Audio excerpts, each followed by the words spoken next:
Kali ini kami dari kelompok 15 akan mempresentasikan materi mengenai informasi akuntansi pertanggungjawaban dalam penyusunan anggaran. Sebelum itu, saya akan memperkenalkan anggota kelompok kami. Yang pertama ada Imade Wardana, yang kedua ada Nancy Pandey, yang ketiga ada saya sendiri Natania Ronono, yang keempat ada Rafa Jirsi Akerina, yang kelima ada Shalwan Nabila Eka Putri, dan yang keenam ada Virginia Sendo, dan yang terakhir ada Yeriko Rambing. Apa sih itu akuntansi pertanggungjawaban? Akuntansi pertanggungjawaban adalah sistem akuntansi yang mengumpulkan pelaporan biaya dan pendapatan dilakukan sesuai dengan pusat pertanggungjawaban di dalam organisasi dengan tujuan agar dapat ditunjuk orang atau sekelompok orang yang bertanggung jawab atas penyimpangan biaya dan pendapatan yang dianggarkan menurut Mulyadi tahun 2005. Nah, dari definisi yang ada dapat disimpulkan bahwa akuntansi pertanggungjawaban yaitu yang pertama, mengukur pelaksanaan pusat pertanggungjawaban, di mana pusat pertanggungjawaban itu dipimpin oleh seorang manajer dan merupakan pembahasan inti dari sistem akuntansi pertanggungjawaban. Yang kedua, mengumpulkan dan melaporkan data operasi. Mengumpulkan dan melaporkan data operasi keuangan seperti harta, hutang, pendapatan, dan biaya sesuai dengan wilayah pertanggungjawabannya. Dan yang ketiga, ukuran input dan outputnya. Input yang merupakan jumlah pemakaian sumber daya diukur dari jumlah biaya yang dikeluarkan, dan output yang merupakan jumlah yang dihasilkan diukur dari jumlah pendapatan yang diperoleh. Syarat-syarat penerapan sistem akuntansi pertanggungjawaban. Yang pertama itu struktur organisasi. Dalam akuntansi pertanggungjawaban, struktur organisasi harus menggambarkan aliran tanggung jawab, wewenang, dan posisi yang jelas untuk setiap unit kerja dari setiap tingkat manajemen. Selain itu, menggambarkan pembagian tugas yang jelas. Yang kedua, anggaran. Dalam akuntansi pertanggungjawaban, setiap pusat pertanggungjawaban harus ikut serta dalam penyusunan anggaran, karena anggaran merupakan gambaran rencana kerja para manajer yang akan dilaksanakan dan sebagai dasar dalam penilaian kerjanya. Yang ketiga, penggolongan biaya. Pemisahan biaya ke dalam biaya terkendalikan dan biaya tidak terkendalikan perlu dilakukan dalam akuntansi pertanggungjawaban karena tidak semua biaya yang terjadi dalam satu bagian dapat dikendalikan oleh manajer. Maka, hanya biaya-biaya yang terkendalikan yang harus dipertanggungjawabkan oleh manajer. Selanjutnya, sistem akuntansi biaya. Setiap tingkatan manajemen merupakan pusat biaya dan akan dibebani dengan biaya-biaya yang terjadi di dalamnya yang dipisahkan antara biaya terkendalikan dengan biaya yang tidak terkendalikan. Oleh karena biaya yang terjadi dikumpulkan untuk setiap tingkatan manajer, maka biaya harus digolongkan dan diberi kode sesuai dengan tingkatan manajemen yang terdapat dalam struktur organisasi. Yang terakhir, sistem pelaporan biaya. Bagian akuntansi biaya setiap bulannya membuat laporan pertanggungjawaban untuk setiap pusat-pusat biaya. Isi dari laporan pertanggungjawaban disesuaikan dengan tingkatan manajemen yang akan menerimanya. Selanjutnya, manfaat akuntansi pertanggungjawaban. Yang pertama, informasi akuntansi sebagai dasar penyusunan anggaran. Yang kedua, informasi akuntansi sebagai penilaian kinerja manajer pusat pertanggungjawaban. Yang ketiga, informasi akuntansi sebagai pemotivasi manajer. Yang keempat, informasi akuntansi memungkinkan pengelolaan aktivitas. Yang kelima, informasi akuntansi memungkinkan pemantauan efektivitas program pengelolaan aktivitas. Selanjutnya, pengertian anggaran. Anggaran merupakan suatu rencana yang disusun secara sistematis dalam bentuk angka dan dinyatakan dalam unit moneter yang meliputi seluruh kegiatan perusahaan untuk jangka waktu tertentu di masa yang akan datang. Oleh karena rencana yang disusun dinyatakan dalam bentuk unit moneter, maka anggaran seringkali disebut juga dengan rencana keuangan. Dalam anggaran, satuan kegiatan dan satuan uang menempati posisi penting dalam arti segala kegiatan akan dikuantifikasikan dalam suatu uang, sehingga dapat diukur pencapaian efisien dan efektivitas dari kegiatan yang dilakukan. Penganggaran merupakan komitmen resmi manajemen yang terkait dengan harapan manajemen tentang pendapat, biaya, dan beragam transaksi keuangan dalam jangka waktu tertentu di masa yang akan datang. Selanjutnya, tujuan anggaran.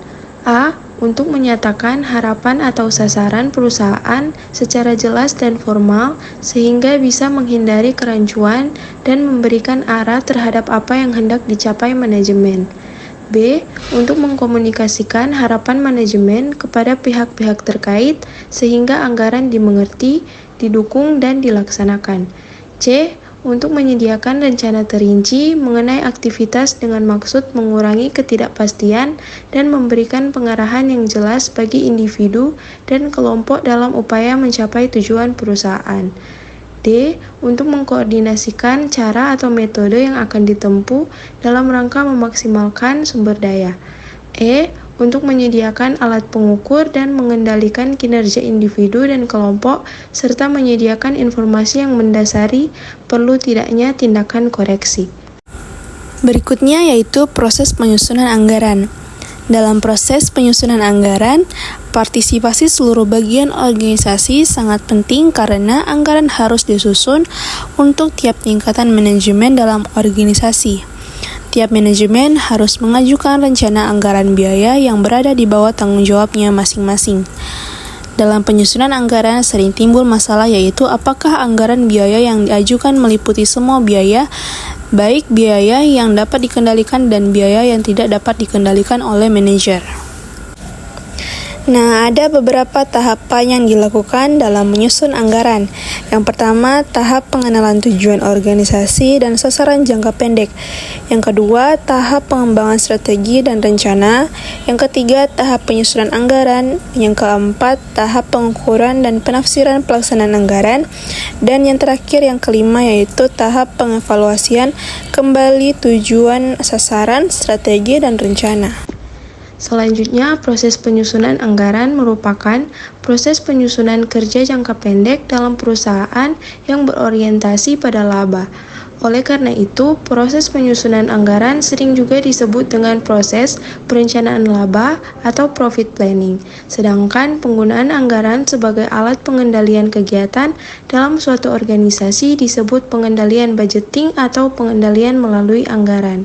Oke, yang selanjutnya, dalam penyusunan anggaran perlu pertimbangan faktor-faktor yang dikutip dari Navarin yaitu sebagai berikut. Yang pertama, pengetahuan tentang tujuan dan kebijakan umum perusahaan. Yang kedua, data tahun-tahun sebelumnya. Yang ketiga, kemungkinan perkembangan kondisi ekonomi. Yang keempat, pengetahuan tentang taktik, strategi pesaing, dan gerak-gerik pesaing. Yang kelima, penelitian untuk pengembangan perusahaan. Berikutnya ada manfaat anggaran. Yang pertama, sebagai alat bantu untuk membantu dan mengkoordinasikan perencanaan jangka pendek atau short range plan. Yang kedua, sebagai alat komunikasi antara rencana yang disusun dengan para manajer pusat pertanggungjawaban. Yang ketiga, sebagai dasar untuk mengendalikan kegiatan yang sedang dilaksanakan. Yang keempat, mendorong para manajer untuk menyusun perencanaan formal. Dan yang terakhir, merasionalkan sumber dan inovasi dana agar dapat mencapai hasil yang maksimal. Selanjutnya, hubungan anggaran dengan akuntansi pertanggungjawaban. Dalam penyusunan anggaran, hanya mungkin dilakukan jika tersedia informasi akuntansi pertanggungjawaban. Informasi pertanggungjawaban merupakan sarana informasi yang penting dalam proses perencanaan dan pengendalian aktivitas organisasi. Dapat dihubungkan antara anggaran dengan akuntansi pertanggungjawaban sebagai berikut. Yang pertama, anggaran harus disusun untuk setiap pusat pertanggungjawaban. Yang kedua, para manajer setiap pusat-pusat pertanggungjawaban harus diikut sertakan dalam proses penyusunan anggaran karena mereka lebih mengetahui yang dibutuhkan oleh setiap pusat pertanggungjawaban. Yang ketiga, anggaran biaya dapat dilakukan untuk semua biaya yang ada dalam masing-masing pusat pertanggungjawaban, tetapi hanya dapat dikendalikan oleh para manajer yang dapat dipertanggungjawabkan. Kesimpulan, akuntansi pertanggungjawaban adalah sistem yang mengumpulkan dan melaporkan biaya dan pendapatan berdasarkan pusat pertanggungjawaban dalam organisasi.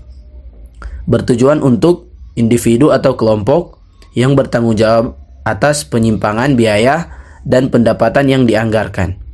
Sistem ini mengukur kinerja setiap pusat pertanggungjawaban yang dipimpin oleh seorang manajer melalui pengumpulan data operasi keuangan. Dalam penerapannya, diperlukan struktur organisasi yang jelas, partisipasi dalam penyusunan anggaran, penggolongan biaya, sistem akuntansi biaya, dan pelaporan biaya yang tepat. Anggaran, yang merupakan rencana keuangan jangka pendek perusahaan, harus disusun dengan mempertimbangkan tujuan perusahaan, data historis, kondisi ekonomi, strategi pesaing, dan penelitian pengembangan. Penyusunan anggaran memerlukan partisipasi seluruh bagian organisasi untuk memastikan anggaran mencakup semua biaya yang dapat dikendalikan dan tidak dapat dikendalikan oleh manajer. Sekian dari kelompok kami, terima kasih.